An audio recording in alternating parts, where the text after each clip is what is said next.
అందరికీ నమస్తే అండి. నాకు తెలుసు వైఎస్ఆర్సీపీ పార్టీ కార్యకర్తలకి మంచి చేసినా సరే అది మహా పాప కింద లెక్కండి. నేను ఎందుకంటానంటే మాట, రీసెంట్గా వైఎస్ఆర్సీపీ పార్టీ కార్యకర్త ఒకరు వాళ్ళ తండ్రికి బాగాలేదు, భాస్కర్ అనే వ్యక్తి. వాళ్ళ తండ్రి గారికి యాక్సిడెంట్ అయింది, రోడ్డు ప్రమాదం అన్నమాట. స్కూటీ మీద వెళ్తుంటే కారు ఏదో తగిలి రోడ్డు మీద పడిపోయాడు. హాస్పిటల్లో జాయిన్ అయ్యారు. తలకి విపరీతమైన దెబ్బ తగిలింది, హాస్పిటల్లో జాయిన్ అయ్యారు.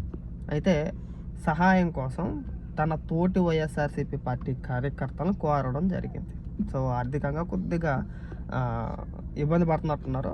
సహాయం కోసం సోషల్ మీడియాలో ఒక పోస్ట్ చేసుకున్నారో మరి లేదంటే ఇంకోటి చేశారో తెలియదు, ఎవరు స్పందించకపోతే వైఎస్ఆర్సీపీ పార్టీకి సంబంధించిన ఒక ట్విట్టర్ హ్యాండిల్ నుంచి ఒక పోస్ట్ వేశారు.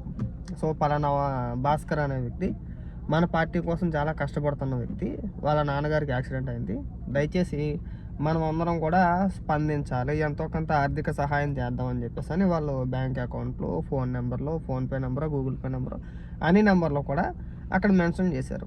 ఎవరైనా చెయ్యాలనుకుంటే ఆర్థిక సహాయం ఈ నెంబర్లకు చెయ్యండి అని చెప్పేసి అని. ఇప్పుడు 4 రోజుల క్రితం 4 రోజుల కిందట ఒక పోస్ట్ ఎత్తే దానికి సంబంధించి ఎవరు కూడా స్పందించకపోతే ఆ భాస్కర్ అనే వ్యక్తి ఎవరైతే హాస్పిటల్లో ఉన్నారో అతను కొడుకు వైఎస్ఆర్సీపీ పార్టీ కార్యకర్త ఆ పోస్ట్ని రీపోస్ట్ చేస్తూ జగన్మోహన్ రెడ్డిని, అలాగే నారా లోకేష్ గారిని, సీఎం ఆఫీస్ని, ఈ మూడింటిని కూడా మెన్షన్ చేస్తూ ముఖ్యంగా జగన్మోహన్ రెడ్డిని ఉద్దేశించి, అన్న మీ పార్టీ కోసం నేను చాలా కష్టపడుతున్నాను, సో ఇప్పుడు నేను ఇబ్బందుల్లో ఉన్నాను, మా తండ్రి గారు హాస్పిటల్లో ఉన్నారు, ఎంతో కొంత ఆర్థిక సహాయం చేయండి అని చెప్పేసి అని ఒక పోస్ట్ వేసాడు.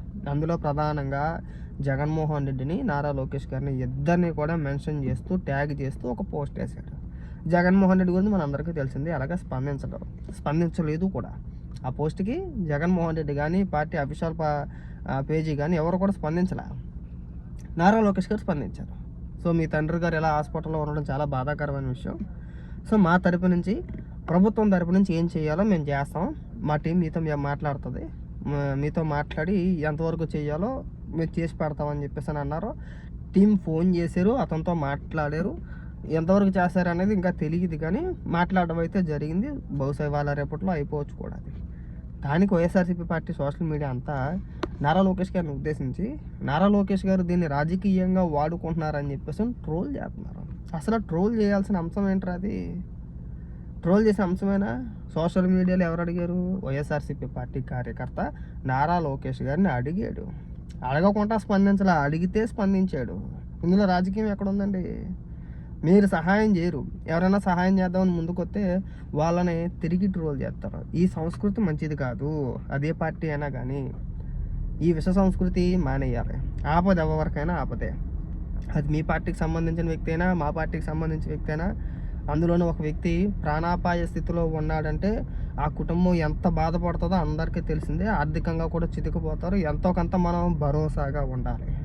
వాళ్ళకు ₹1 ఆర్థిక సహాయం చేయకుండా, ఆర్థిక సహాయం చేయడానికి ప్రభుత్వం తరపు నుంచి ఆర్థిక సహాయం చేయడానికి నారా లోకేష్ గారు స్పందిస్తే తిరిగి మీరు ట్రోల్ చేస్తున్నారంటే మీది మనిషి జన్మ అని చెప్పేసి మేమైతే అన్నాం.